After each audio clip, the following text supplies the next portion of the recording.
এত নিয়ামত, এত মর্যাদা, এত ফজাইল আপনার আমার নবীকে দেওয়া হয়েছে। মুসা আলাইহিস সালাতু ওয়াস সালাম আল্লাহর কাছে কথা বলতেছে।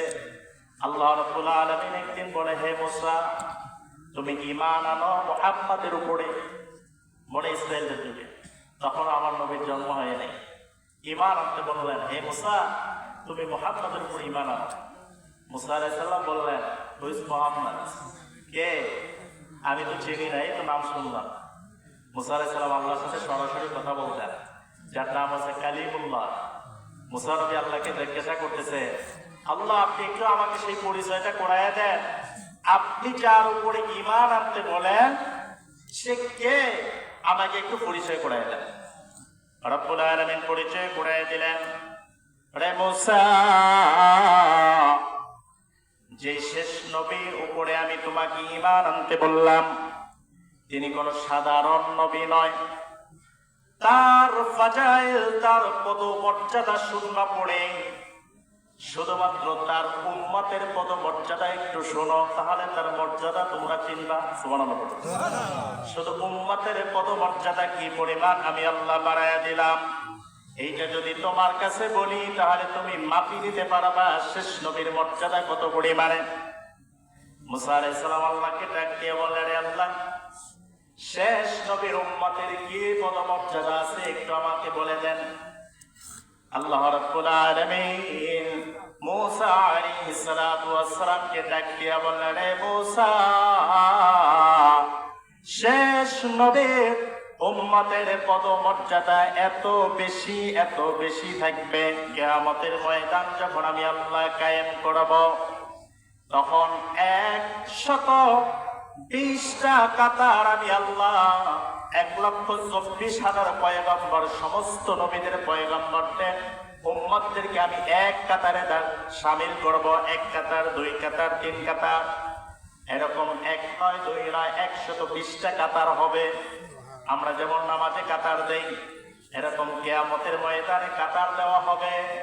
তবে তার উম্মত, শেষ নবীর উম্মত, প্রথম থেকে 120টা কাতারের মধ্যে প্রথম কাতার থেকে 80টা কাতার হবে শেষ নবীর উম্মতের কাতার। আল্লাহু আকবার। কয় কাতার হবে? 80 কাতার। কয় কাতার? আর মোট সর্বমোট হচ্ছে 120 কাতার। 120 কাতার হচ্ছে প্রথম কাতার থেকে একেবারে শেষ কাতার পর্যন্ত। আর প্রথম কাতার থেকে 80টা কাতার হবে আমাদের কাতার। সুবহানাল্লাহ বলবেন। কি খুশি লাগে না? আমরা সমস্ত নবীদের সামনে, সমস্ত নবীর উম্মতদের সামনে আমাদেরকে আল্লাহ দাঁড় করাইয়া দেবেন। সুবহানাল্লাহ। এই মর্যাদা কম না বেশি? কথা বলেন, কম না বেশি? অনেক বেশি। 80টা কাতার কিয়ামতের ময়দানে মুসা আলাইহিস সালাতু ওয়াস সালামে অনেক উম্মত আল্লাহ দিয়েছেন। বনি ইসরাইলের যত নবী ছিল সমস্ত নবীদের মধ্যে মুসা নবীর উম্মত সবচেয়ে বেশি ছিল। মুসা আলাইহিস সালাতু ওয়াস সালাম অনেক উম্মত তার ছিল। রাসূল করিম সাল্লাল্লাহু আলাইহি ওয়াসাল্লাম কিয়ামতের ময়দানে তার উম্মত দেখার জন্য ডান দিকে তাকাবে। আল্লাহ রাব্বুল আলামিন যখন কিয়ামতের ময়দানে হাবিবকে উঠাবেন, হাবিবকে উঠানোর পরে রাসূল ডান দিকে তাকাবে, বাম দিকে তাকাবে, দেখবে বিশাল একদল উম্মত দেখার পরে এরপরে রাসূল মনে মনে ভাববে, এতগুলো উম্মত মনে হয় আমার উম্মত। আল্লাহকে ডাক দিয়ে বলবে, আল্লাহ এই উম্মত গুলো মনে হয় আমার। আল্লাহ ডাক দিয়ে বলবেন, হাবিব আমার, এত কম উম্মত আপনার না, এর থেকেও আপনার উম্মত অনেক বেশি। সুবহানাল্লাহ পড়ে। হাবিব আমার শুনে রাখেন, এত কম উম্মত আপনার না। তখন রাসূল সাল্লাল্লাহু আলাইহি ওয়াসাল্লাম একটু করেই দেখবেন আল্লাহ কাতারবদ্ধ করতেছেন। কাতারবদ্ধ করার পরে এরপরে হাবিবকে জানায়া খুশি করে দিচ্ছেন, হাবিব আপনি জেনে রাখেন, আমি আপনাকে যেমন সম্মানিত করেছি, আজকের কিয়ামতের ময়দানে মুসিবতের সময় আপনার উম্মতকেও আমি আল্লাহ সম্মানের আসনে দাঁড় করাবো। এজন্য 120টা কাতারের মধ্যে প্রথম থেকে আপনার উম্মত আপনি গুনেন, 80টা কাতার আপনাকে আমি আল্লাহ দিয়ে দিছি। তাহলে আমাদের কাতার কয় কাতার? 80টা। জবান বলেন কয় কাতার? 80টা কাতার কিয়ামতের ময়দানে আল্লাহ তাআলা দিবেন। আমাদের কাতার হবে 80টা কাতার। এরপরে থাকবে আদম নবীর উম্মত, এরপরে থাকবে নূহ নবীর উম্মত, এরকম অন্যান্য নবীদের উম্মতরা থাকবে আমাদের 80 কাতারের পরে। সুবহানাল্লাহ পড়ে। তাহলে কিয়ামতের ময়দানে হাবিব কিভাবে আমাদেরকে দেখে খুশি হয়ে যাবেন? এজন্য রাসূল করিম সাল্লাল্লাহু আলাইহি ওয়াসাল্লামের পদ মর্যাদা এত বেশি যে যেটা মিসাল দেওয়ার মতো কোন মাখলুকাত বা কোন কিছুই আল্লাহ তাআলা সৃষ্টি করেন নাই। সুবহানাল্লাহ। হুজুরের মিসাল হুজুর নিজেই, হুজুর নিজেই হচ্ছে হুজুরের মিসাল। এর মিসাল দেওয়ার মতন, হুজুরের পাকের মিসাল দেওয়ার মতন কোন মাখলুকাত অথবা কোন উপমা দেওয়ার মতন কোন কবি কবিতার ভিতরেও আনতে পারে নাই, এবং কোন দার্শনিক তার দার্শনিক দৃষ্টিতেও দেখতে পারে নাই, এবং কোন লেখক তার লেখকের ভিতরেও আনতে পারে নাই যে হুজুরের মিসাল কিভাবে দিবে। তবে চেষ্টা করেছেন এক একজন কবি। जिसका कोई सानी नहीं ओ नबी हमारा है, मुस्तफा की अज़मत क्या हदिया ना किनारा है। मरहबा। একজন কবি তিনি হুজুরের পদমর্যাদা সম্মান কি পরিমাণ আল্লাহ বাড়ায়া দিছে, এবং হুজুরের যে পদমর্যাদাটা ছিল এটা তিনি ভাষায় প্রকাশ করতেছেন। जिसका कोई सानी नहीं ओ नबी हमारा है। রাসূলকে ডাক দিয়া বলতেছেন, ইয়া রাসূলুল্লাহ, ইয়া হাবিবাল্লাহ, আল্লাহ আসমান বানাইছে, জমিন বানাইছে, 18,000 মখলুকাতের ভিতরে এমন কিছু একটা জিনিস খুঁজে কেউ পাবে না যে জিনিসটা দিয়ে আপনাকে তুলনা করা যাবে, আপনাকে পরিমাপ করা যাবে, আপনাকে আপনার পরিমাপ করার মতো যন্ত্রই আল্লাহ তাআলা বানায় নাই। সুবহানাল্লাহ। রাসূলের পদমর্যাদা এটা ওজন দেওয়ার মতন যে যন্ত্র, এটা পরিমাপ করার মতন যে যন্ত্র, এটা আল্লাহ তাআলা বানায় নেই। जिसका कोई सानी नहीं ओ नबी हमारा है। আপনারা একটু ভালো ভিতরে সাউন্ডটা ভালো আসে, যে বক্তব্যে আর কাছে মাইক রাখা দরকার। जिसका कोई सानी नहीं ओ नबी हमारा है, मुस्तफा की अज़मत का हदिया ना किनारा है, जो पढ़े तोहफा भी डगमगा गया नहीं आपी, अब जब करम कर दे तो सामने किनारा है। কবি ডাক দিয়া বলেন, ইয়া রাসূলুল্লাহ, ইয়া হাবিবাল্লাহ, কিয়ামতের ময়দান আল্লাহ কায়েম করবেন। কিয়ামতের ময়দানে আমি আপনার একজন গরীব উম্মত, আমার আমলনামার ভিতরে তেমন কোনো নেক আমল নাই, কারণ আমি গুনাহগার বান্দা। গুনাহ করতে করতে গুনাহটা কালো হয়ে গেছে, কলবটা আমার কালো হয়ে গেছে। রাসূল গো, কিয়ামতের ময়দানে যখন আল্লাহ প্রত্যেককে দাঁড় করাবে, আমি যদি জান্নাতের কিনারা পর্যন্ত আমার আমল দিয়ে আমি যেতে পারবো না, তো সামনে কিনারা নেহি, নবী গো একটু দয়া করিয়া আমার ভাঙ্গা নৌকাটা কিয়ামতের ময়দানে পার করাইয়া দিয়ে। আমার আমল দিয়ে আমি জান্নাতে যেতে পারবো না, আমি আমল দিয়ে জান্নাতে যেতে পারবো না। কবি নবীকে বলতেছেন, ইয়া রাসূলুল্লাহ, আপনি যদি কিয়ামতের ময়দানে একটু নজর দেন আমার দিকে যদি একটু খেয়াল দেন, একটু নজর দেন, তাহলে তো সামনে কিনারা রেখে আমি ওই সামনে কিনারা পর্যন্ত, জান্নাতের দরওয়াজা পর্যন্ত আল্লাহ আমাকে পৌঁছায় দেন।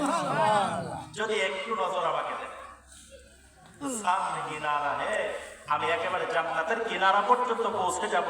আমার দিকে, আমি গুনাহগার উম্মত, আমার দিকে যদি আপনি একটু নজর দেন, কিয়ামতের ময়দানে নবী যদি নজর না দেন, উপায় আছে? কথা বলেন, উপায় আছে? কোনো উপায় নেই। এজন্য রাসূল সাল্লাল্লাহু আলাইহি ওয়াসাল্লামের সেই কিয়ামতের ময়দানে সুপারিশ যদি পেতে হয়, এজন্য আল্লাহ রাব্বুল আলামিন বলেন ইন্নাল্লাযীনা আমানু ওয়া আমিলুস সালিহাত, নিশ্চয়ই বান্দা তুমি নেক আমল করো ঈমানদার হওয়ার পরে। আমরা এখানে সবাই ঈমানদার, আল্লাহর উপরে ঈমান এনেছি, রাসূলগণের উপরে ঈমান এনেছি, ফেরেশতাগণের উপরে ঈমান এনেছি, বা'দাল মাউত কিয়ামতের দিবসের উপরে ঈমান এনেছি, আখিরাতের দিনের উপরে ঈমান এনেছি, সমস্ত ফেরেশতা সমস্ত নবীদের উপরে আমরা ঈমান আনলাম, আসমানি কিতাবের উপরে আমরা ঈমান আনলাম। আনার পরে এখন কাজ হচ্ছে আমলে সালিহা যদি করতে পারে, তাহলে আল্লাহ রাব্বুল আলামিন কিয়ামতের ময়দানে এমন জান্নাত আমাদের জন্য তৈরি করে রেখেছে, যেই জান্নাত কোনো কান কোনোদিন শুনে নাই, কোনো চোখ কোনোদিন দেখে নাই, কোনো অন্তর কোনোদিন কল্পনা করে নাই। জান্নাতটা কেমন হবে? জান্নাতীরা যখন কিয়ামতের ময়দানে আল্লাহ রাব্বুল আলামিন দুইটা দলে বিভক্ত করবে, একটি দল হচ্ছে জাহান্নামী, আরেকটি দল হচ্ছে জান্নাতি। আল্লাহ রাব্বুল আলামিন বলবেন, ও মুজরিমরা তোমরা আলাদা হয়ে যাও, আইয়ুহাল মুজরিমুন, হে মুজরিমরা তোমরা আলাদা হয়ে যাও।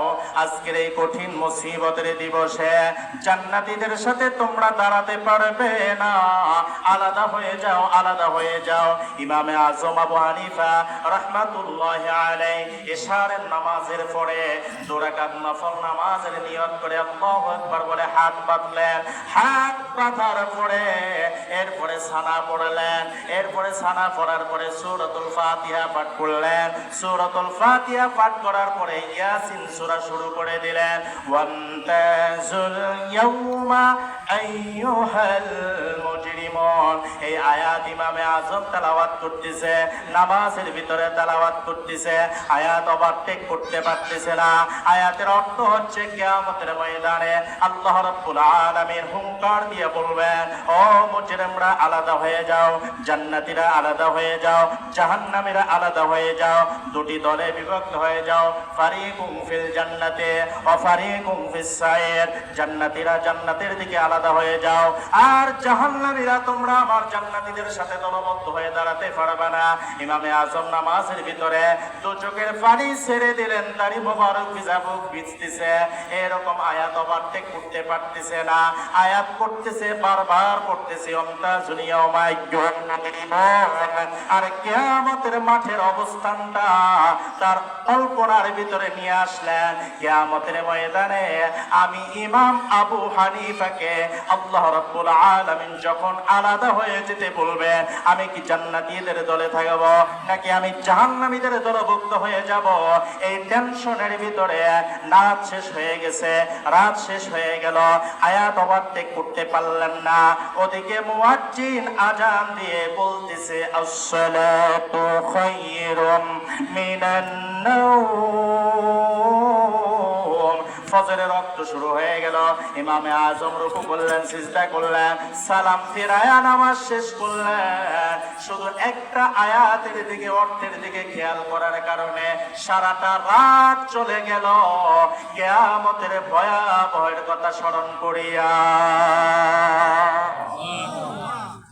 অন্তাজুল ইয়াউমা আইয়ুহাল মুজরিমুন, হে মুজরিমরা আলাদা হয়ে যাও, জাহান্নামীরা আলাদা হয়ে যাও।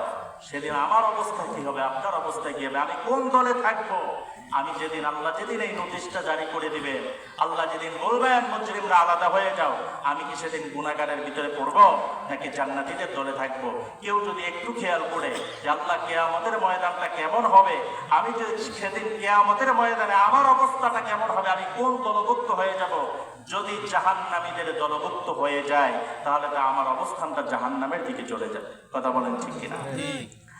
আবার ভাইয়ের আমার বন্ধুরা, এজন্য রব্বুল আলামিন বলে দিলেন, ইন্নাল্লাযীনা ক্বালু রাব্বুনাল্লাহ, নিশ্চয়ই যারা বলবে আমাদের রব হচ্ছেন আল্লাহ, জবান খুলে বলেন আমাদের রবকে আল্লাহ, আরো জোরে বলেন আমাদের রবকে আল্লাহ।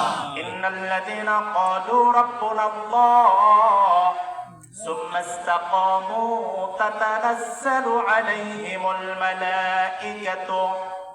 আল্লাহ রাব্বুল আলামিন নোটিশ জারি করে দিলেন, যে বান্দা জবান দিয়ে বলবে আমাদের রব হচ্ছেন আল্লাহ, সুম্মা ইসতাকামু, অতঃপর সে তার জিন্দেগির ভিতরে এই কথার উপরে সে ইস্তেকামত থাকবে, দৃঢ় থাকবে, যে এরকম নয় যে আজকের বলবে আমাদের রব আল্লাহ আর কালকের সাহায্য চাইবে আরেকজনের কাছে, এরকম নয়। সে ইস্তেকামত থাকবে যে মৃত্যু অবধি পর্যন্ত যদি সে ইস্তেকামত থাকতে পারে যে আমাদের রব হচ্ছেন একমাত্র আল্লাহ। দুঃখেও আল্লাহকে ডাকবো, সুখেও কাকে ডাকবো? যারা বলেন কাকে ডাকবো? সুখের সময় মানুষ আল্লাহর কথা ভুলে যায়। কথা বলেন ঠিক কিনা? মানুষ যখন সুখে থাকে, যখন শান্তি ভরপুর হয়ে যায়, শান্তি মানুষের জীবনে একবার আসে। কারণ আল্লাহ রাব্বুল আলামিন যখন মানুষকে তৈরি করছেন, আদম আলাইহিস সালামকে যখন তৈরি করছেন, তখন শান্তি এবং দুঃখ, কষ্ট এগুলো মিশ্রণ করেছিলেন মাটির ভিতরে। মিশ্রণ করেই আল্লাহ রাব্বুল আলামিন মানুষকে তৈরি করেছেন। এই জন্য আমাদের জীবনে কারো জীবনে আগে শান্তি আসে, আবার কারো জীবনে পরে শান্তি আসে, আবার কারো জীবনটা এরকম যে শান্তি খুব কম, কষ্টটা বেশি, আবার কারো জীবনটা এরকম যে শান্তিটা অনেক বেশি, কষ্টটা খুব কম। তবে মনে রাখেন, এই পৃথিবীর মধ্যে যারা বেশি কষ্ট থাকে তাদের কিয়ামতের ময়দানে শান্তির আশা করা যায়। সুবহানাল্লাহ পড়েন। যে ইমানদার এই পৃথিবীর মধ্যে আল্লাহ যাকে দুঃখের ভিতরে রেখেছেন, অভাবের ভিতরে রেখেছেন, ইমানদার, আপনি আশা করেন আল্লাহ রাব্বুল আলামিন আপনার জন্য কিয়ামতের ময়দানে অবশ্যই এর উত্তম জাযা দান করবেন। আর কাফের মুশরিকরা এই পৃথিবীর মধ্যে তাদের জন্য হচ্ছে এটা জান্নাত। এই পৃথিবীর ময়দানটা কাফের মুশরিকদের জন্য জান্নাত। কারণ ডান দিকে তাকাবেন, বাম দিকে তাকাবেন, সুদখোর, ঘুষখোর, দেখবেন এরা সবচেয়ে শান্তিতে আছে। কথা বলেন না কেন? বিল্ডিং, আলিশান বাড়ি, খুব শান্তিতে আছে। হারামখোর খুব শান্তিতে আছে। কিন্তু আরে আমি তো ইমানদার, 5 ওয়াক্ত নামাজ পড়ি, রমজানের রোজা রাখি, কোনোদিন আল্লাহর বিরুদ্ধে যাই না, তারপরও আল্লাহ আমাকে একটু রোগ সারায় দেয় না। এরকম আমরা অনেক সময় বলি কিনা? আমাদের ইমানের দুর্বলতার কারণে আমরা বলে ফেলি, হায় রে হায়, আমাকে কি আল্লাহ একটু দেখে না যে আমি আল্লাহকে এত টাকাটা কি করি, এরপর আমার আল্লাহ এই রোগটা সেরে দিতে পারে না? আজকের মনে রাখেন, আল্লাহ যাকে বেশি পছন্দ করেন তাকে বেশি বড় বড় রোগ দেয়। সুবহানাল্লাহ বলেন। যাকে যত বেশি পছন্দ করবে তাকে তত বেশি বড় বড় রোগ দিবে আল্লাহ। তো কেন দেয়? কারণ হচ্ছে আমরা মানুষ হওয়ার কারণে আমাদের অনেক ভুল ত্রুটি, গুনাহ হয় কি হয় না? এমন কোন মানুষ আছে যে বলবে যে আমার জীবনে কোনো গুনাহ হয় না? এরকম কেউ বলতে পারবে? কেউ পারবে না। তো আমাদের যেহেতু ভুল হয়, গুনাহ হয়, কিন্তু আমার আমল নামা সব ঠিক আছে, নামাজ ঠিক আছে, রোজা ঠিক আছে, পর্দা ফরজ সব ঠিক আছে, কিন্তু ওই যে কিছু কিছু ভুল আমার জীবনে চলে আসছে, গুনাহ চলে আসছে, তো এটার জন্য তো একটা শাস্তি আছে কিনা? এটার জন্য একটা শাস্তি আল্লাহ রাব্বুল আলামিন দুনিয়াতে বসে দেয় মানুষকে, অসুস্থতা দিয়ে দেয়, কাউকে আবার অভাবের ভিতরে ফেলে রাখে, কাউকে কোনোভাবে একটা কষ্টের ভিতরে ফেলে রাখে। ফলশ্রুতিতে কি হয়? যে ওর ওই কষ্টটাকে ওসিলা বানায়া ওর জীবনের গুনাহগুলো ক্ষমা করে জান্নাতি হিসেবে কবুল করে নেয়। তাহলে এই পৃথিবীতে সারা জীবনও যদি আল্লাহ আমাকে কষ্ট দিয়ে রাখে, আর কিয়ামতের ময়দানে যদি জান্নাতের অধিবাসী হওয়া যায়, এটাই তো লাভ। কি এটা লাভ নয়? কারণ এই জীবনের কোনো মূল্য নাই, এই জীবনের কোনো দাম নাই। কারণ এটা আজকের আছে, একটু পরে থাকবো না, শেষ, একেবারে শেষ।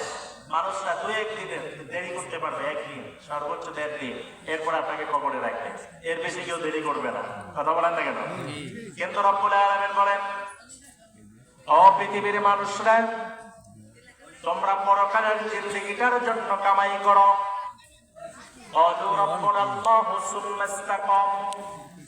যে বান্দা দৃঢ়তার সাথে থাকবে আর বলবে আমাদের রব হচ্ছেন আল্লাহ, এই কথা বলার পরে মৃত্যু অবধি পর্যন্ত ঈমান এবং ইয়াকিন সবকিছু তার ঠিক থাকবে। ঠিক থাকার পরে আল্লাহ রাব্বুল আলামিন বলেন, তাতানাজ্জালু আলাইহিমুল মালাইকাতু, তার মৃত্যুটা যখন চলে আসবে, আমি রব, যেহেতু সে তার জিন্দেগির ভিতরে বলেছে আমাদের রব হচ্ছেন আল্লাহ, আল্লাহকে রব বলে স্বীকার করেছে এবং নেক আমল করেছে, তার মৃত্যু যখন চলে আসে, আমি আসমান থেকে ফেরেশতা নাজিল করি, তাতানাজ্জালু আলাইহিমুল মালাইকা, ফেরেশতা তার শিওরে বসে বলতে থাকে আল্লাহ তাখাফু, ও বান্দা তোমাদের কোনো ভয় নাই। সুবহানাল্লাহ।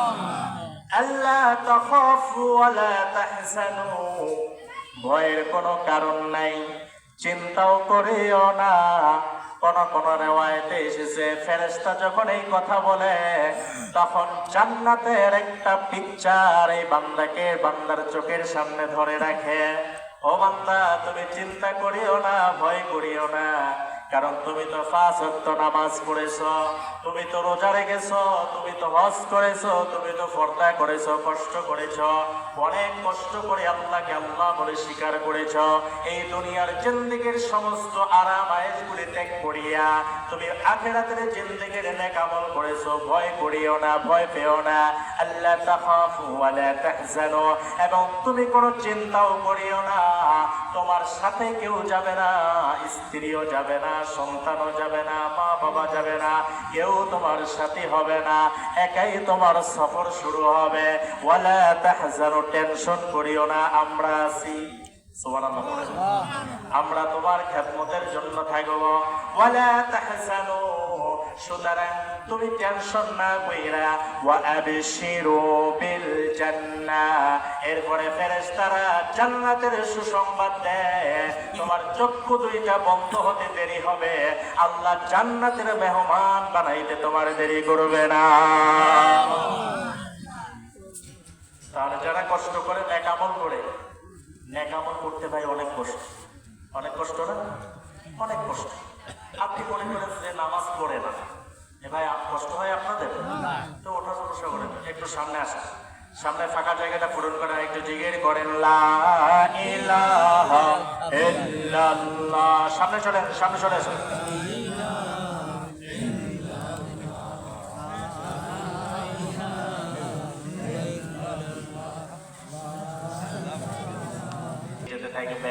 حتى إذا جاءوها فتحت أبوابها وقال لهم خزنتها, এরপরে জান্নাতীরা সামনে যায় দেখবে বিশাল একটা শাহী গেট। গেটের দরওয়াজাটা পূর্বের থেকে খুলে রাখা হয়েছে এবং গেটের যেই দায়িত্বশীল ফেরেশতারা জান্নাতীদেরকে দেখার পরেই সালাম দিয়া দিবে। সুবহানাল্লাহ। জান্নাতীরা গিয়ে দেখবে যে জান্নাতের দরওয়াজাটা আগের থেকেই খোলা আছে। কেন আগের থেকে খোলা? কারণ আমরা অনেক সময় ভুল ওয়াজ শুনি, অনেক সময় আমরা বক্তাদের মুখে শুনি যে জান্নাতে যাওয়ার পরে জান্নাতীরা দেখবে আরে জান্নাতে তালা মারা, এরপরে নামাজ যদি থাকে তাহলে জান্নাতটা খোলা লাগবে, তালা দিয়ে না। আসলে জান্নাতের দরওয়াজাটা আগের থেকেই খোলা থাকবে। সুবহানাল্লাহ পড়েন।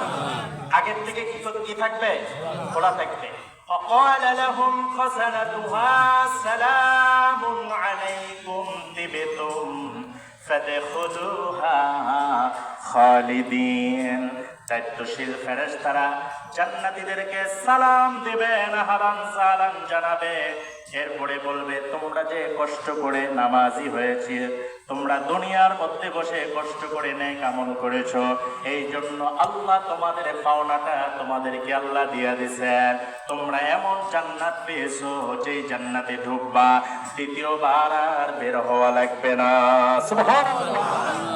এমন জান্নাত আল্লাহ রাব্বুল আলামিন দিয়েছেন। জান্নাতীরা যখন জান্নাতের ভিতরে প্রবেশ করবে, প্রবেশ করার পরেই এরপরে জান্নাতীরা এক একজনের চেহারা এত সুন্দর হবে, এত সুন্দর হবে যে জান্নাতীরা তখন তাদের চেহারা দেখে তারাই আনন্দিত হয়ে যাবে। সুবহানাল্লাহ। পবিত্র কোরআনে আল্লাহ তাআলা বলছেন উজুহুন ইয়াউমাইদিন নাঈমা, জান্নাতীরা তাদের চেহারাটা দেখে তারা আনন্দিত হয়ে যাবে, খুশি হয়ে যাবে। আরে আমি তো দুনিয়ার মধ্যে কালো ছিলাম, আমার চেহারা সুন্দর ছিল না, কিন্তু আজকের এত সুন্দর চেহারা কি করে হলো? কারণ রাসূল বলেছেন সাহাবীদেরকে সামনে নিয়ে, একজন রাসূল ওয়াজ করতেছেন, ও কালো সাহাবী, কালো মানুষদেরকে আল্লাহ জান্নাতের ভিতরে প্রবেশ করাবে না, বৃদ্ধ মানুষদেরকে আল্লাহ জান্নাতের ভিতরে প্রবেশ করাবে না। এখন সাহাবীরা কান্নায় জর্জরিত হয়ে গেছে, কালো সাহাবী কাঁদতেছে, ওদিকে দাড়ি পাকা সাহাবী কান্না করতেছে। রাসূল এবার তার উপস্থিত আমিও বাণী, সান্ত্বনার বাণী শোনাচ্ছে, ও সাহাবী কান্না করিও না। আল্লাহ যখন তোমাদেরকে জান্নাত দিবে তখন কাউকে দাড়ি পাকা অবস্থায় ঢুকাবে না, চুল পাকা অবস্থায় ঢুকাবে না, কালো অবস্থায় ঢুকাবে না, 18 বছরের যুবক বানায়া জান্নাতে ঢুকায়া দিবে। কত বছরের? 18 বছরের যুবক, কি শক্তিশালী হ্যান্ডসাম, এরকম একজন যুবক বানায় আল্লাহ তাআলা এমন সৌন্দর্য চেহারা দিবে, উজুহুন ইয়াউমাইদিন নাঈমা, চেহারা দেখার পরেই তারা নিজেরাই আনন্দিত হয়ে যাবে, আরে আমাদের চেহারা এত সুন্দর, লিসাইহা রাদিয়া, তারা এত পরিমাণ আনন্দিত হবে।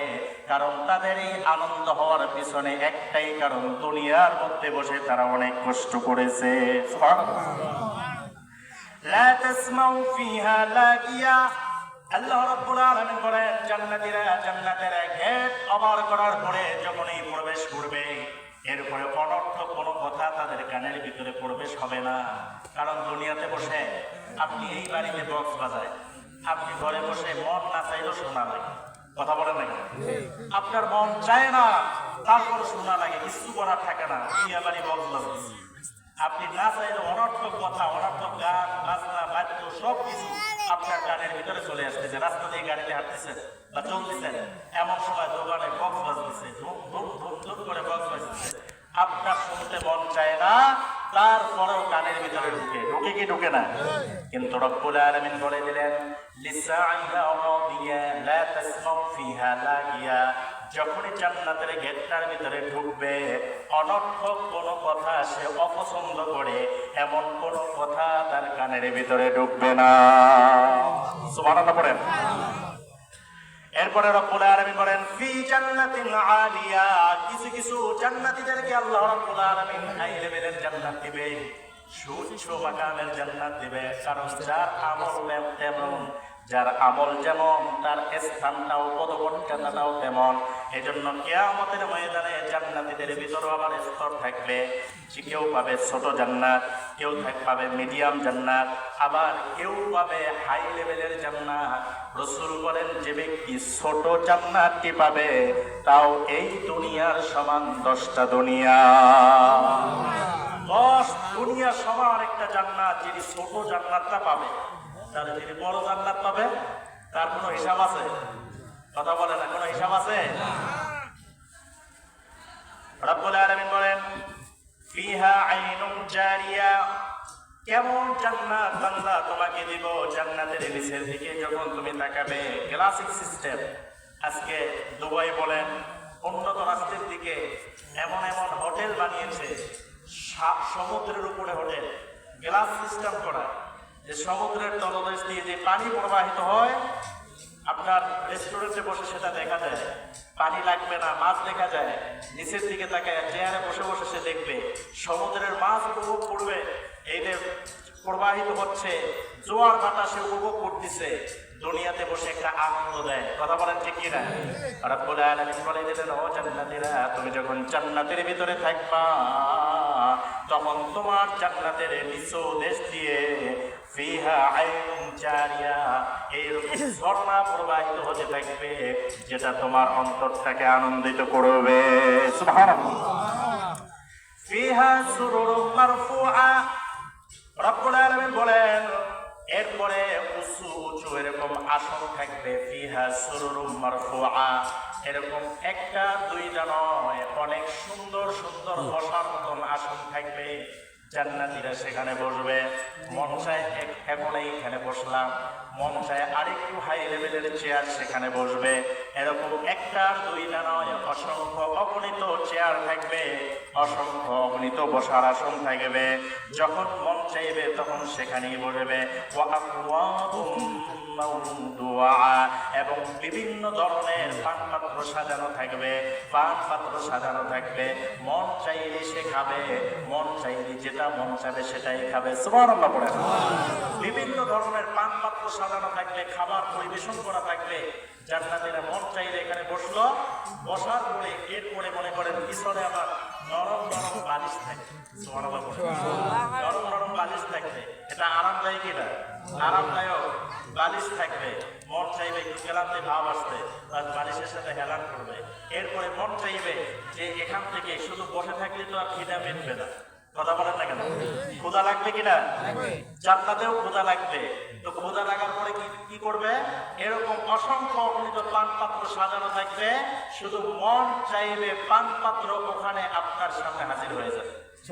কষ্ট করে আনা লাগবে না, ওই জায়গায় পান পাত্র তোড়ে আপনার মন চাবে জানি এত সুন্দর একটা পান পাত্র দেখতে খুব ভালোই লাগে, খেতে খুব মন চায়, শুধু মন চাইবে পান পাত্রটা ওখান থেকে চলে আসবে।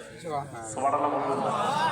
হ্যাঁ, আপনারা সুবহানাল্লাহ বলতে রাজি? সুবহানাল্লাহ। বাড়ি যাইয়া সুবহানাল্লাহ বললেন।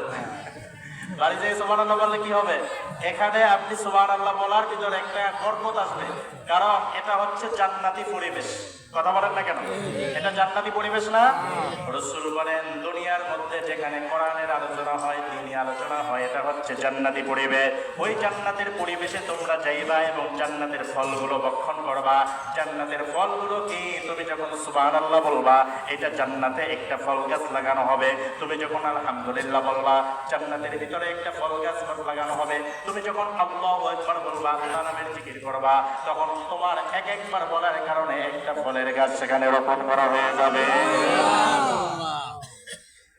তাহলে পান পাত্র সাজানো থাকবে এবং বিভিন্ন নরম নরম বালিশের ব্যবস্থা থাকবে। শুধু বসে থাকলে তো আর ক্লান্তি দূর হয় না, বসার পরে আবার কিছু সময় পর শুইতে মন চায়। কথা বলেন না কেন? মনে করেন কতক্ষণ আর বসে থাকা যায়? কোমর ধরে যাবে, আবার পিঠ ধরে যাবে। এরপরে শুইতে যখন মন চাইবে, নিচের দিকে তাকাবে আর দেখবে বিছানা রেডি। বিছানা কি হয়ে যাবে? রেডি হয়ে যাবে। তাহলে এইরকম জান্নাত কে পেতে না চায় যে আপনার পান পাত্র সাজানো থাকবে, আপনার বিছানা রেডি থাকবে যখন মন চাইবে। এমনকি কোরআন তথ্য দিচ্ছে যে আমাদের দুনিয়ার ভিতরে আমরা যে ফল খাই, এই ফলের গাছের গোড়া থাকে নিচে আর আগা থাকে উপরে। আর জান্নাতের যে ফলগুলো গাছগুলো হবে, এগুলোর গোড়া থাকবে উপর দিকে আর ফলগুলো নিচে ঝুলতে থাকবে। বান্দা যখন চাইবেন এই ফলটা আমার কাছে খুব ভালো লাগে, কোরআন তথ্য দিচ্ছে কিয়ামতের ময়দানে জান্নাতীরা যখন জান্নাতের ভিতরে প্রবেশ করবে, অবশ্যিল্লাযীনা আমানু ওয়া আমিলুস সালিহাতি আন্না লাহুম জান্নাতিন তাজরি মিন তাহতিহাল আনহার কুল্লামা রুযিকু মিনহা মিন সামারাতির রিজকা ক্বালু হাযাল্লাযী রুযিকনা মিন ক্বাবলু ওয়া উতু বিহি মুতাশাবিহা। জান্নাতীরা সেদিন ফল দেখার পরে বলবে, এই ফলগুলো আমরা দুনিয়ার ভিতরে পাইছি। তরমুজ থাকবে, কাঁঠাল থাকবে, লিচু থাকবে, আম থাকবে।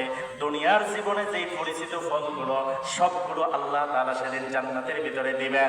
এমনকি যে যেই ফলটা সবচেয়ে বেশি পছন্দ করবে, দুনিয়াতে বসে যেইটা পছন্দ করে, ওই ফলটাও আল্লাহ তার জন্য জান্নাতের ভিতরে রাখবে। ওয়ালাহুম ফিহা আজওয়াজুম মুতাহহারা।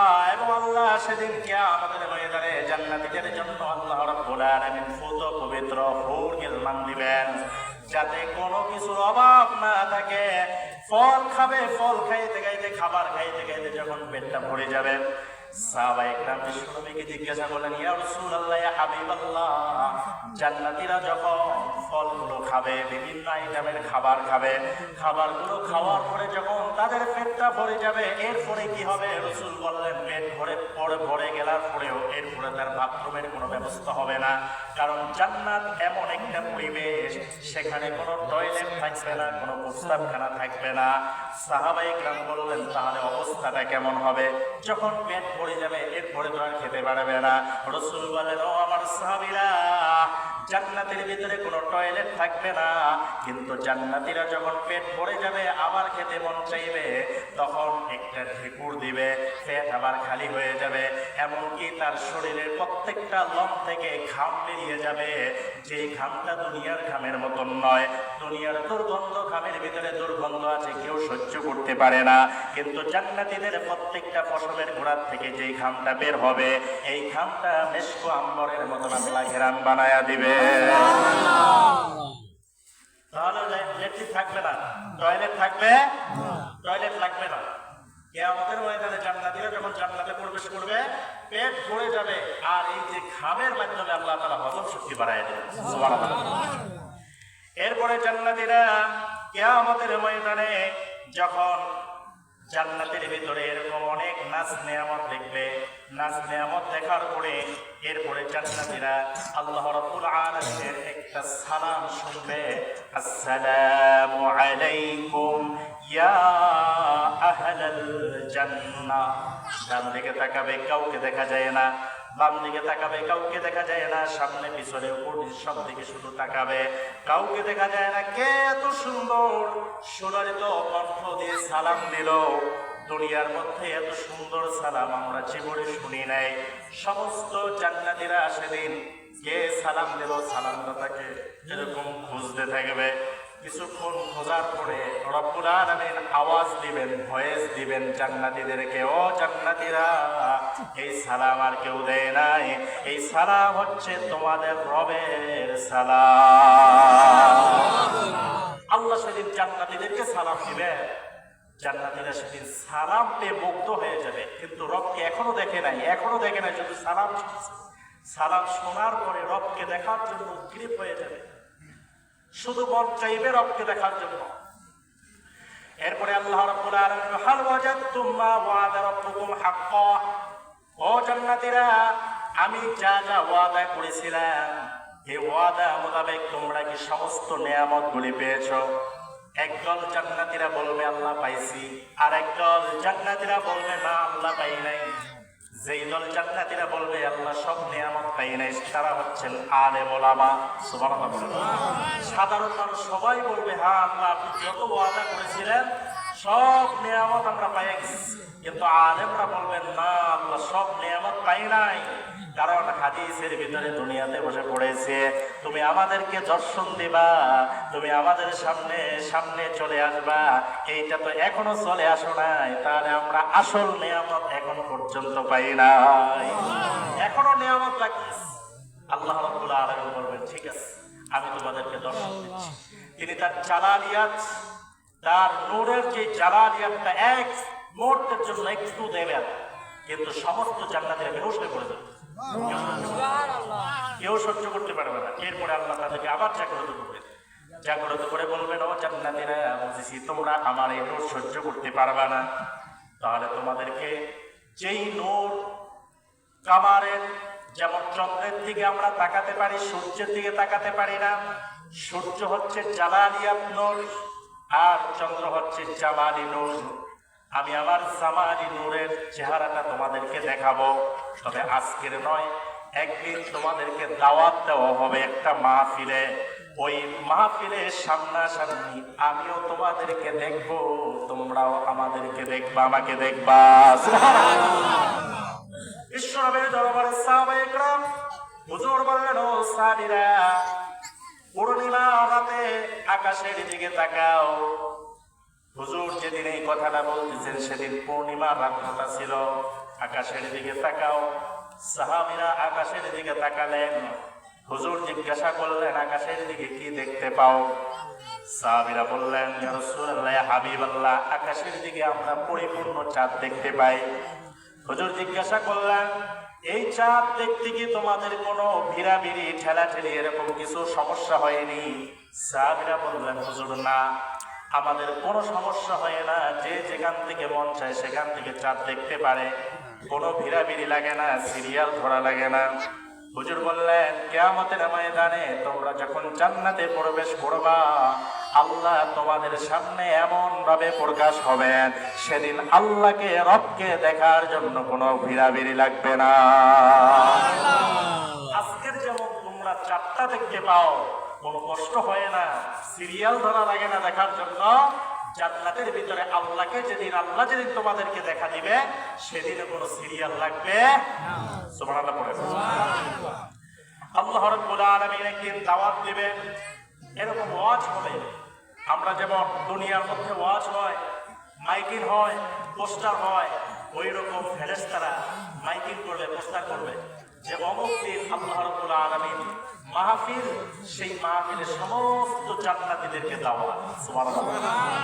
মাহফিল তো দুনিয়ার মধ্যে শেষ না, দুনিয়ার মধ্যেই শেষ না, জান্নাতের ভিতরে এমন একটা মাহফিল আল্লাহ তাআলা করবেন, আর যেই মাঠে বসে আল্লাহ মাহফিল করবেন সেই মাঠটার নাম হচ্ছে মাসজিদ নামক মাঠ।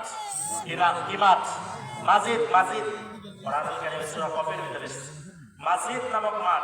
এই মাঠের বর্ণনা এসেছে কিতাবের ভিতরে। এত বড় মাঠটা জিবরীল আলাইহিস সালাতু ওয়াস সালামকে আল্লাহ রাব্বুল আলামিন 600 ডানা দিয়েছেন, কিন্তু কোনোদিন 600 ডানা তার লাগে না। সে আসমান জমিন জান্নাত জাহান্নাম ভ্রমণ করতে একটা ডানারও তার প্রয়োজন হয় না। একটা ডানার কিছু অংশ শক্তি ব্যয় হয়, এতে সে জান্নাত জাহান্নাম আসমান জমিন সব ভ্রমণ করতে পারে। একদিন আল্লাহকে বলতেছে, আল্লাহ তুমি আমাকে যে 600 ডানা দিলে, এই 600 ডানা এখন পর্যন্ত আমি ব্যবহার করতে পারলাম না। তুমি আমাকে যেখানেই পাঠাও আমার একটা ডানার শক্তি ব্যয় হয় না। আমি একটু এমন কি কোনো জায়গা আছে যেই জায়গাটায় আমি আমার 600 ডানা ব্যবহার করতে পারবো? আল্লাহ বলেন 7 আসমান ভ্রমণ করো। তো করলাম। 7 জমিন করো, জাহান্নাম ভ্রমণ করো, এরপরে কি হয় জান্নাত ভ্রমণ করো, আমার সমস্ত মাখলুকাতের এরিয়াটা ভ্রমণ করো, একটা বাদে মাসজিদ নামক মাঠটা বাদে তুমি সব এরিয়া ভ্রমণ করো। আল্লাহ বলছে আমার একটা ডানার শক্তি এখনো ব্যয় হয়। কি পরিমাণ শক্তি দিয়েছে, একটা ডানার শক্তি ব্যয় হয়নি। আল্লাহ এমন কি কোনো জায়গা আছে? হ্যাঁ, তুমি ওই যে মাসজিদ নামক মাঠটা, ওই মাঠের এক প্রান্ত থেকে তুমি তোমার ডানা ব্যবহার করে উড়া শুরু করো। সুবহানাল্লাহ বলেন। জিবরিল আমিন উড়া শুরু করলেন। যেই মাঠে আল্লাহ রাব্বুল আলামিন জান্নাতীদেরকে দর্শন দিবেন এবং মাহফিল করবেন, ওই মাঠটাতে এক প্রান্ত থেকে জিবরিল আমিন 1টা 2টা 3টা 4টা এরকম করে 100 ডানা ব্যবহার করা হয়ে গেছে। কত? 100 ডানা ব্যবহার করার পর জিবরিল আমিন ভাবতেছে, কি রে, আমি একটা ডানা ব্যবহার করে জান্নাত জাহান্নাম 7 আসমান 7 জমিন ভ্রমণ করি, আর এখানে 100 ডানা ব্যবহার করা হয়ে গেছে। এরপরে 101 এরকম করে করে করে করে 600 ডানা ব্যবহার করা হয়ে গেছে। জিবরিল আমিন ক্লান্ত শ্রান্ত হয়ে পবিত্র আল্লাহর কদমে সিজদায় পতিত হয়ে গেছে। সিজদায় পতিত হয়ে আল্লাহকে রব বলে ডাক দিয়ে বলেন, এ রব 600 ডানার শক্তি আমার ব্যয় হয়ে গেল, আমি ক্লান্ত হয়ে গেলাম। আমি একটু জানতে চাই, যে মাঠের এক প্রান্ত থেকে আমি উড়াল দেওয়া শুরু করলাম, ভ্রমণ করা শুরু করলাম, এই মাঠের কত অংশ আমি অতিক্রম করলাম, আমাকে একটু বলে দেন। আল্লাহ ডাক দিয়ে বলেন, রে জিবরিল, যেই মাসজিদ নামক মাঠের এক প্রান্ত থেকে উড়া শুরু করলা, সফর শুরু করলা, 600 ডানার শক্তি ব্যয় হয়ে গেল, তুমি ক্লান্ত শ্রান্ত হয়ে গেলা, ওই মাঠের একটা কণাও তুমি অতিক্রম করতে পারো না। এত বড় মাঠ, সেই মাঠে আল্লাহ রাব্বুল আলামিন জান্নাতীদেরকে দর্শন দেবেন। আমি বেশি সময় নিচ্ছি না, অল্প ভিতর শেষ করে দিচ্ছি। তো জান্নাতীদেরকে সেদিন আল্লাহ রাব্বুল আলামিন দেখা দিবেন। সেই জান্নাত আমরা আপনাকে দেখতে চাই তো ইনশাআল্লাহ? ইনশাআল্লাহ। কে কে চাই? একটা হাত তুলে দেখেন। আল্লাহ তুমি আমাদের হাত তুলে কবুল করে নেন, বলেন আমিন। আমাদেরকে সেদিন মাসজিদ নামক মাঠের একজন শ্রোতা হিসেবে কবুল করেন, বলেন আমিন। আমাদের কারো মা কারো বাবা অন্ধকার কবরে, যখন আমরা মাহফিলে আসতেছি, যাদের মা বাবা অন্ধকার কবরে, ওই মা বাবা ডেকে ডেকে কিন্তু বলছে, সন্তান তুমি যে মাহফিলে যাও, দুচোখের পানি ঝরায় এরপরে আমার জন্য দোয়া করো, কারণ আমি অনেক কষ্টের ভিতরে আছি। আমরা জানি যখন সমুদ্রের ভিতরে লঞ্চ স্টিমার ডুবি হয়, তখন সমুদ্রের ভিতরে যারা হাবুডুবু খায়, রাসূল এই সমুদ্রের কথা হাদিসের ভিতরে উপমা করেছেন যে সমুদ্রের ভিতরে যখন একটি লঞ্চ ডুবো হয়, ওই মানুষগুলো, যাত্রীগুলো এইরকম হাত নাড়ায়া নাড়ায়া নদীর তীরের মানুষগুলোকে ডাকতে থাকে, কে আছো আমাকে বাঁচাও, আমাদেরকে বাঁচাও। কিন্তু ওই সমুদ্রের মাঝখানে ডাক নদীর তীর পর্যন্ত যেমন আসে না, কবরের মানুষগুলো লঞ্চ ডুবিওয়ালা সমুদ্রের যাত্রীর মতন এইরকম তোমাকে ডাকতে থাকে, বলতে থাকে, রে সন্তান আজকের মাহফিলে যাও, আমার জন্য দুচোখে পানি ফেলে ফেলে একটু দোয়া করো, কারণ আমার কবরটা জাহান্নামের গর্ত হয়ে গেছে।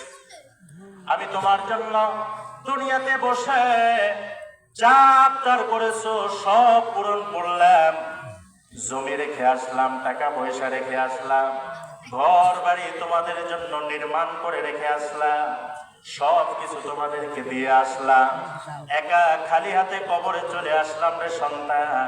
কই না একদিনও তো সেদিন তুমি আমাকে রেখে গেলা, আজকের বছরের পর বছর হয়ে গেল, কবরের পাশে আসো না, সালাম দাও না। এমন সন্তান আছে এই দুনিয়ার জমিনে, বাবাকে মাকে কবরে রাখার পরে বছর চলে যায়, বছরের পর বছর চলে যায়, একটি বারের জন্য কবরের পাশে যায় না। কথা বলেন ঠিক কিনা? এরকম সন্তান আছে কিনা বলেন? দোয়া তো করাই, মা বাবার জন্য দোয়া করায় না, সন্তান বাবার কবরের পাশে যায় না, মায়ের কবরের পাশে যায় না, অথচ ওই মা চিৎকার দিয়ে সন্তানকে ডাক দিয়া বলে, রে সন্তান, এত টাকা পয়সার মালিক হইলা, এত কিছু তোমাদের জন্য রেখে আসলাম, তোমার ঘরের ভিতরে আমার ঘরের ভিতরে যখন খাবার ছিল না, তুমি যখন ছোট ছিলা, তখন চাল ছিল না, তরকারি ছিল না, মাছ ছিল না, আমি বাবা অনেক কষ্ট করে বাজারে যায়া এরপরে বাজার সদাই করে আনছি, তোমাদেরকে কোনোদিন অভাব বুঝতে দেই নাই, কোনোদিন কষ্ট বুঝতে দেই নাই, এরকম করে করে তোমাদেরকে লালন পালন করলাম, আজকে আমাকে একা কবরে রেখে এরপরে দুনিয়ার মধ্যে পরিবারের মধ্যে আনন্দ ফুর্তি করো, কোনোদিন বাবার কথা স্মরণ করো না। মা ডাক দিয়া বলে, রে সন্তান, এরকম করে করে তোমরা আমাদেরকে ভুলে গেলা, আমি 10 মাস 10 দিন গর্ভের ভিতরে তোমাকে অনেক কষ্ট করে এরপরে দুনিয়াতে আসার পরে তোমাকে ছোট্ট সময় থেকে লালন পালন করে করে ধীরে ধীরে ধীরে ধীরে বড় করলাম, আমি মা শীতের সময় তুমি প্রস্তাব করে দিয়েছ, আমি তোমার ভিজা জায়গায় রাখি নাই, সন্তান তোমার জন্য আমি মুছাইয়া মুছাইয়া আবার ডান পাশে নিলাম, ডান পাশ থেকে বাম পাশে নিলাম, এইরকম করে করে বুকের উপরে রাখিয়া পুরা রাত্রটা মা ঘুমাতে পারি নাই, এরকম রাত্রটা চলে গেল, দিনের পর দিন চলে গেল, তোমাকে নিয়ে অনেক কষ্ট করলাম, দিনের পর দিন না খেয়ে রইলাম, রে সন্তান কেমন করে ভুলে গেলাম। এরকম মা বাবা ডাক দিয়া দিয়া সন্তানের কাছে দোয়া চায়, অথচ আমরা দুনিয়ার জীবনের জন্য অনেক টাকা অনেক পয়সা হাজার হাজার খরচ করি, কিন্তু মা বাবার জন্য কোনো দান খয়রাত করি না, মা বাবার জন্য কোনো জিয়ারত করি না, মা বাবার জন্য কোনো মিলাদের আয়োজন করি না। কথা বলেন ঠিক কিনা? এজন্য এক একজন মা, যাদের মা দুনিয়াতে নাই, যাদের বাবা দুনিয়াতে নাই, আমরা চেষ্টা করবো অন্তত দৈনিক একবার মা বাবার কবর জিয়ারত করা। রাজি আছি ইনশাআল্লাহ? যাদের মা বাবা নাই তারা অন্তত এই নিয়মটা করেন, আল্লাহ আমি আমার মা বাবার সাথে, আমি আমার মা বাবার হক আদায় করতে পারি নাই। কি কেউ কি বুকে হাত দিয়ে বলতে পারবেন আমি আমার মা বাবার হক আদায় করছি? না, আমরা পারি নাই। আর তবে মা বাবার জন্য দোয়া করো কিন্তু আমাদের হক। এজন্য অন্তত দৈনিক আপনি চেষ্টা করবেন একবার হলেও মা বাবার কবর জিয়ারত করা। যদি এটা সম্ভব না হয়, অন্তত পক্ষে সপ্তাহে একবার শুক্রবার জুমার পরে অন্তত নিয়ত করুন যে সপ্তাহে একবার হলেও মা বাবার কবর জিয়ারত করবো। রাজি আছি ইনশাআল্লাহ?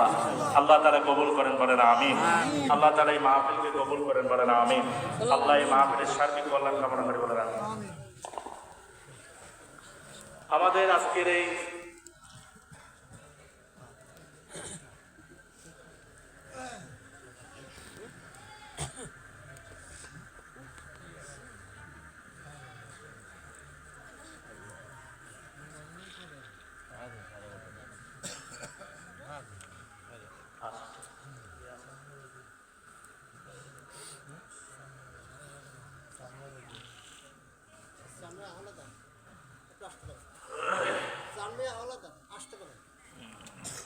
জি, তো আপনারা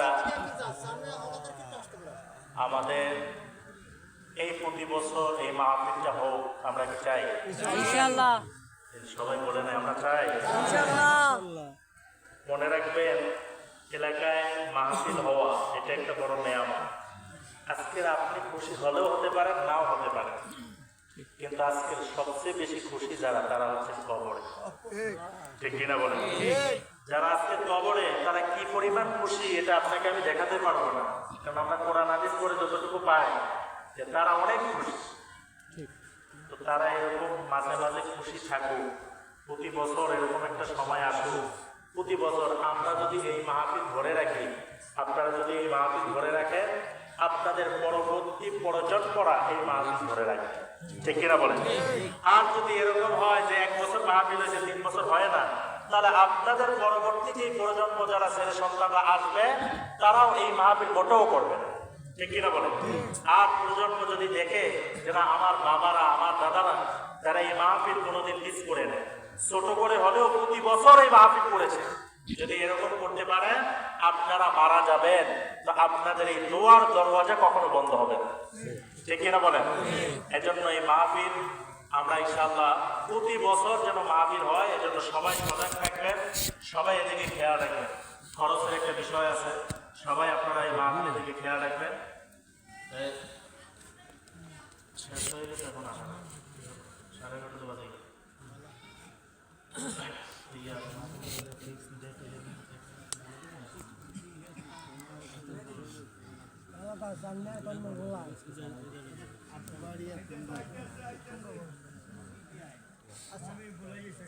একটা জোরে শের বলেন সাল্লাল্লাহু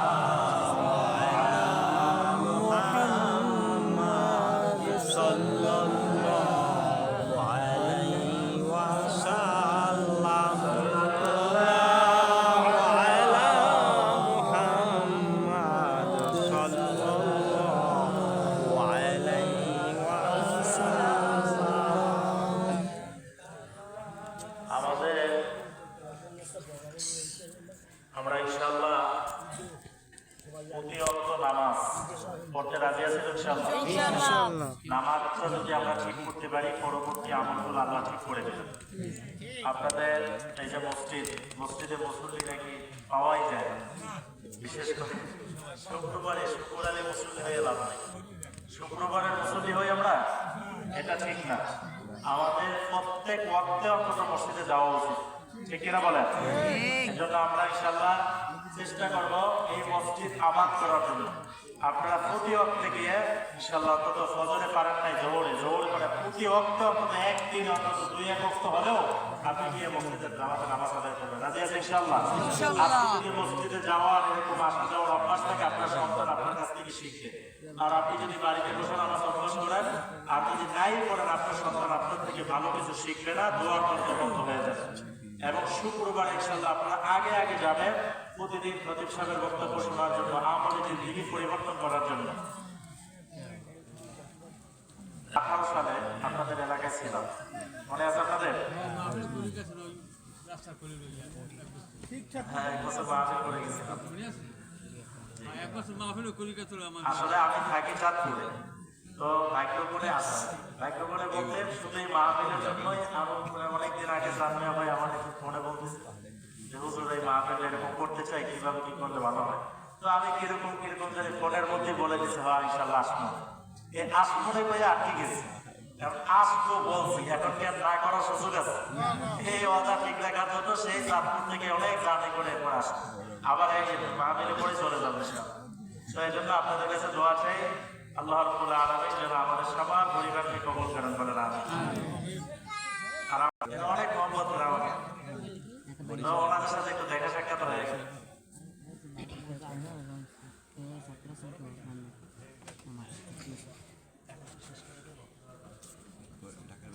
لله رب العالمين الرحمن الرحيم مالك يوم الدين إياك نعبد وإياك نستعين اهدنا الصراط المستقيم صراط الذين أنعمت عليهم غير المغضوب عليهم ولا الضالين آمين. بسم الله الرحمن الرحيم.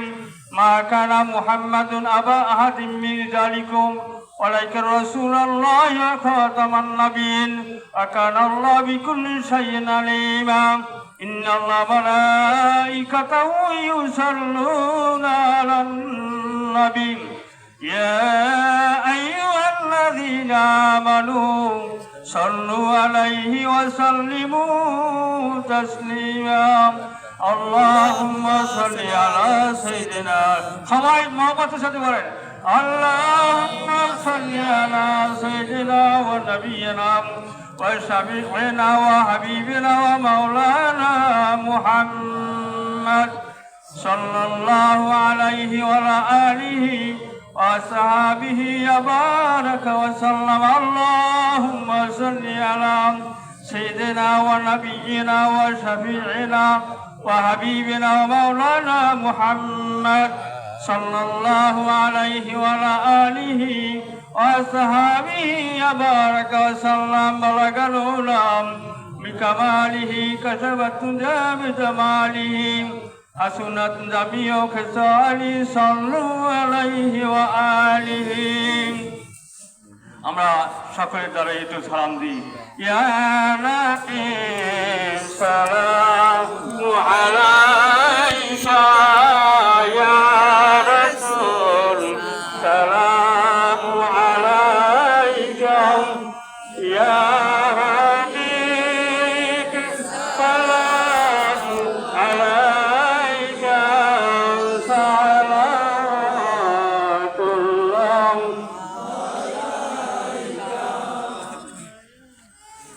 سيدي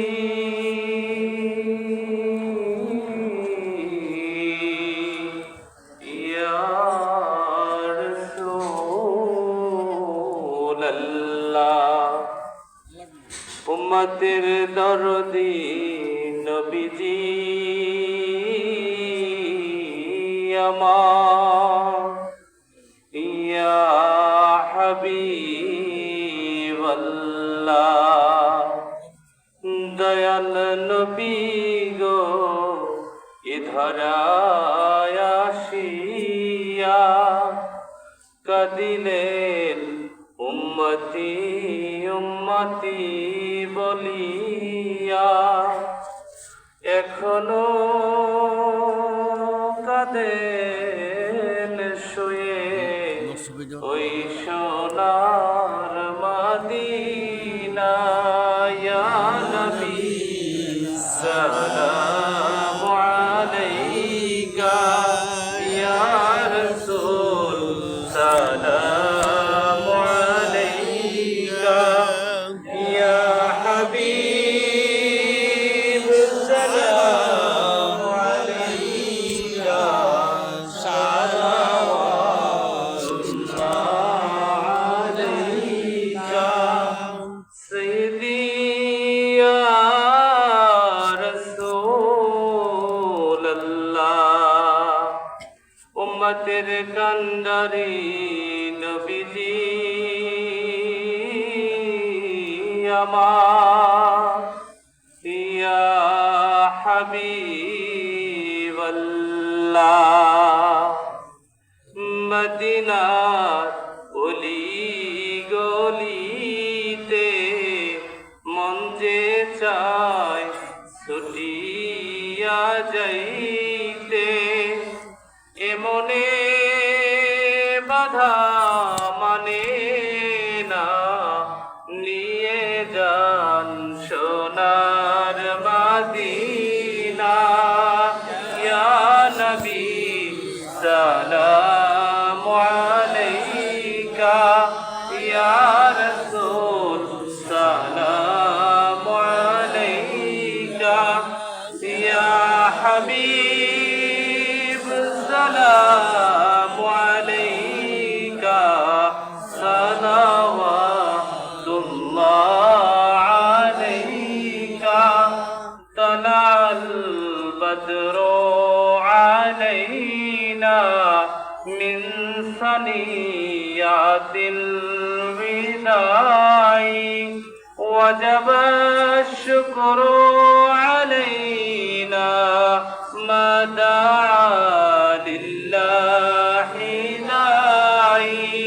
يا نبي سلام عليك، يا رسول سلام عليك، يا حبيب سلام عليك، صلوات الله عليك.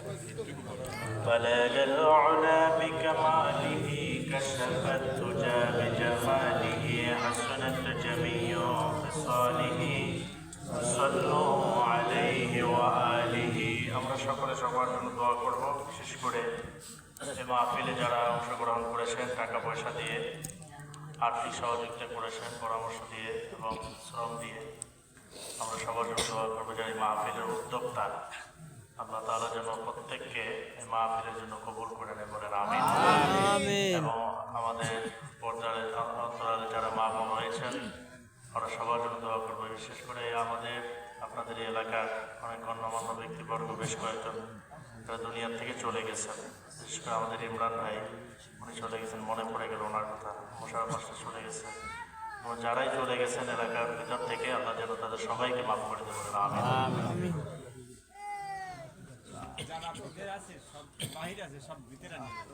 বাইরে যে সকল ভাইরা আছেন এই মোনাজাতের মুখ্য সময় শুধু তাবারকে অংশগ্রহণ করলে আপনি